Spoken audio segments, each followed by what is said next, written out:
C'est par un communiqué de presse commis dans l'après-midi de ce vendredi 22 septembre 2017 que le maire de la commune de Thian, le maire Donfak Baudelaire, a annoncé de façon officielle l'arrêt des fouilles sur les lieux du sinistre. L'éboulement d'un immeuble R+4 dont les travaux étaient en cours de parachèvement et qui a laissé sur le carreau un seul mort dont la dépouille mortuaire a été extraite des décombres dans les coups de 22 h. C'était dans la nuit du jeudi 21 à ce vendredi 22 septembre 2017.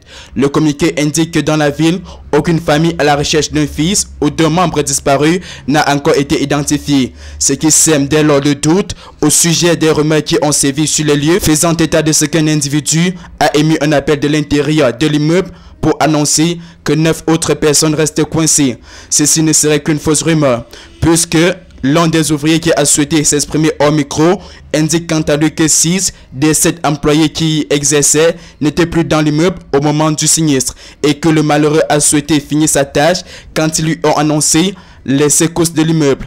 Pareillement, les élèves qui s'y étaient abrités seront partis peu avant l'hécatombe. Ainsi, le chantier se referme après une nuit longue et triste passée sur les lieux par les autorités de la région de l'Ouest, les équipes des sapeurs ainsi que les populations amassées autour de l'immeuble en question, curieuses de savoir ce que leur réservait la suite du drame. Les engins déployés sur les lieux sont retournés au bercail en cette fin d'après-midi après le dur labeur.